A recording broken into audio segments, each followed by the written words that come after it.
Yeah! So, ayun. Guys, last dinner namin dito sa may Bangkok, Thailand. So, medyo sad kasi syempre, ang dami kong mamimiss na mga pagkain. And actually, naka 5 nights and 4 days kami dito. So super sulit yung mga lakad namin. Just like yung mga nabanggit ko sa mga unang vlog ko, no, na very productive yun ang mga araw namin. Kasi nararamdaman ko talaga, feel na feel ko yung productivity kasi nga, sumakit yung katawan ko every after lakad namin. Kasi whole day. So hindi naman totally whole day kasi nag start yung lakad namin usually at 11 and then pero bumabalik kami dito sa hotel like around almost 12 a.m. na. So kaya sulit na rin yan for me at marami rin kaming ibang mga activities or mga ibang mga lugar na napuntahan dito. For our last day, syempre ang gagawin ko ay magliligpit na ng mga gamit. Pero habang nagliligpit ako, syempre kwentuhan muna tayo guys. Nasa vlogging era na talaga tayo. Even yung mga nakakasabay namin actually, puro videos. So kung titingnan niyo yung cellphone ko, yung gallery ko, more on mga videos talaga, mga short videos. And then, probably pag duduktong-duktongin ko na lang sila para maging mas magandang video and for ayun nga for vlogging purposes. Pagsasama-samahin ko yung mga gamit or yung mga damit na hindi ko naman nagamit. Ang bigat ng bag ko eh. I think more than 7 kilograms to kasi naka-hand carry lang naman yung in-avail namin. So, ayun. Right now, nasa, anong oras na ba ngayon? Ayan, 8:20 p.m. na dito. So, 9:20 naman sa Pilipinas. So, yung flight namin pabalik sa Philippines ay 4 a.m. Ayun. And then, syempre, magpapans na lang ako mamaya para bawas din sa bigat ng, kasi naka 7 kilograms lang kami and obviously, sobra-sobra to. Tingnan na lang namin mamaya sa airport if i-allow nila na dalawa yung bit-bit ko kasi may mga pasalubong pa nga. Super enjoy dito sa Thailand. Actually, parang I'm planning to go back here. And, ayun nga, gusto ko na maging gusto ko maging digital nomad. Like, since yung work ko naman is like work from home, di ba? So, sobrang sayang, sobrang magandang opportunity yun para habang nagta-travel ako, nag-work ako, alam niyo yan. So, ay guys, ayun nga pala. Bumili ako ng tawag dito. Kasi kailangan sa temple, nakaganito. Hindi ko alam kung anong tawag nila sa ganito, pero Budol is real, ika nga nila. De, charot.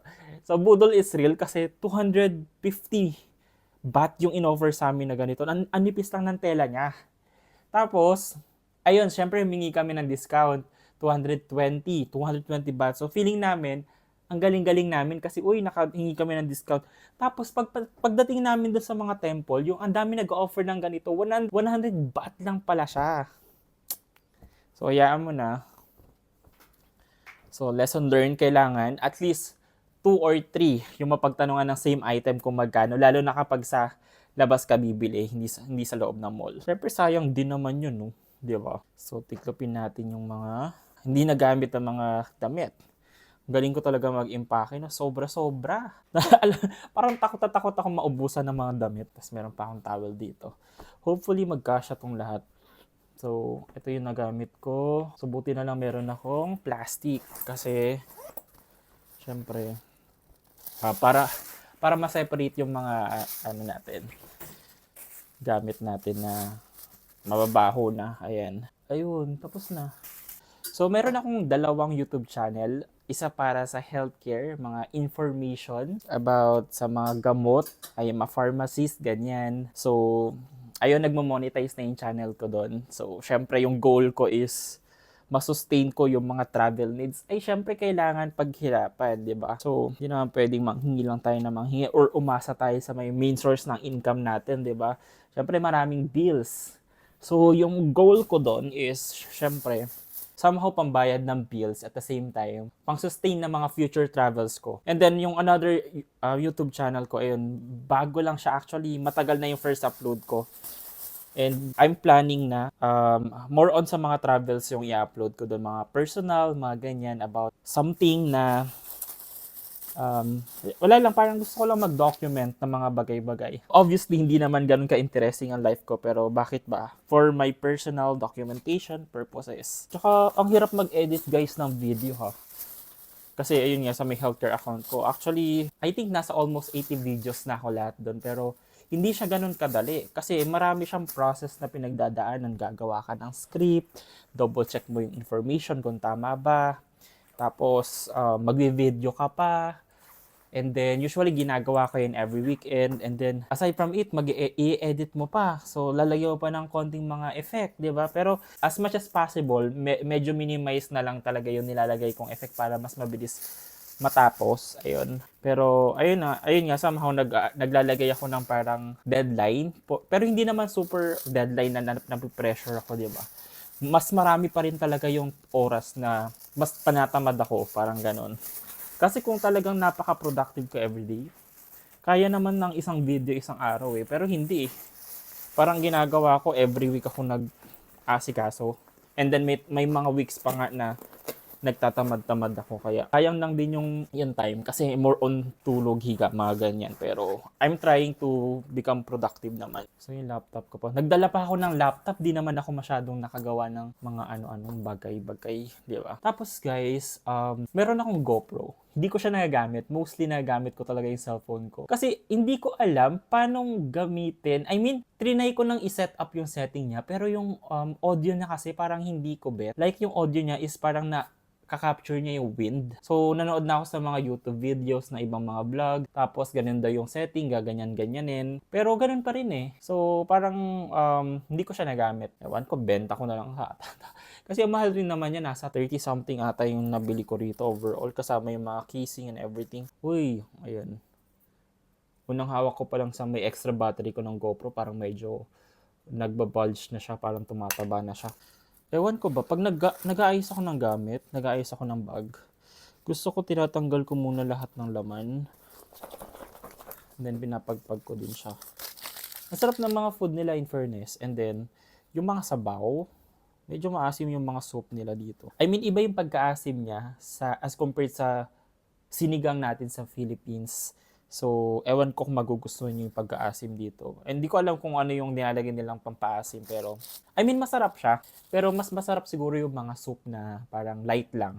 Ganun yung hinahanap ko eh. Medyo light na soup. So, actually, yung pumunta kami dito sa Thailand, yung bag ko, meron ako isang backpack. And then, itong body bag. So, inaalaw naman siya, no? Parang okay lang.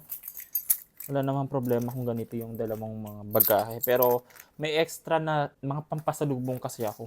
Pero babalitaan ko kayo guys if ever na makalusot ako ng hindi nag-a-add ng additional cost or additional bayarin sa flight. Pwede naman magtanong, di ba? Pwede naman magtanong. Kaso dalawa pala siya, hindi lang isa. Hindi lang isa. Sorry, ganun eh. Pero try ko siyang i-manage. I-manage yan. So, ilatag ko muna siya, no? Ganyan siya kadami. Ayan, may mga noodles. Tapos, may mga chips. Tapos, actually, may sabon pa nga akong dala, toothpaste. Pero, ayan yung mga kailangan kong dalhin at pagkasyahin. I think, kailangan kong mag-check-in ng luggage. Pero yung backpack ko na lang yung i-check-in ko. But, ayun na nga, ang unang gagawin ko is itong mga bulky noodles.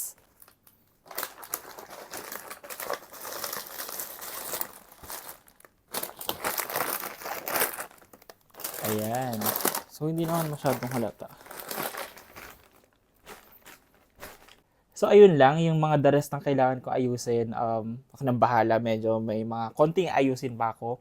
Pero babalitaan ko kayo mamaya if mapapayagan ako na hindi na mag-check-in ng another luggage. So, kapag mag-check-in kasi may another babayaran.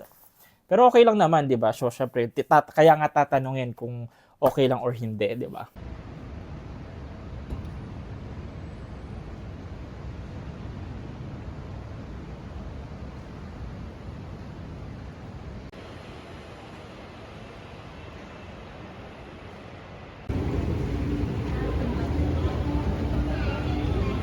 So, ayun na nga guys. So, nandito na ako sa airport. Pauwi ng Pilipinas. And actually, mabilis lang naman yung... mas mabilis yung process kapag pauwi. Kasi kailangan mo lang mag-check-in. And then, after mo mag-check-in is, i-check na yung baggage mo. Yung mga gamit mo. And, ayun, yung pinaka-last na step is yung immigration going back to the Philippines. Just to make sure na na-scan yung passport mo and nagkaroon ng record na babalik ka na sa Pilipinas. So luckily, ayun yung kinakatakot ko kanina na baka magkaroon kami ng excess na baggage, di ba? And then, okay lang naman na magbayad na excess na fee Pero ayun, luckily, wala naman kaming nang binayaran. And then, natanong ko rin naman na parang di naman big deal sa kanila kung may excess na dala ka. Hand carry lang naman yung nasa ticket talaga namin. Pero this time, since may mga pasalubong, meron akong extra na bag. Pagdating sa airport nila, actually, ang laki ng difference din pagdating sa Pilipinas. Mas maganda, mas malamig, maraming mga upuan, and then yung upuan talaga is comfortable. Ayan, kung makita nyo, ang daming spaces. And then, hindi ganun ka-congested. Yung pila, hindi rin ganun kahaba yung pila. Kaya nakakatuwa. Ang bilis lang namin makalagpas ng immigration. And, yeah. Definitely, I'm going to come back here in Thailand. Pero let's see yung mga different cities na pwede pa natin puntahan.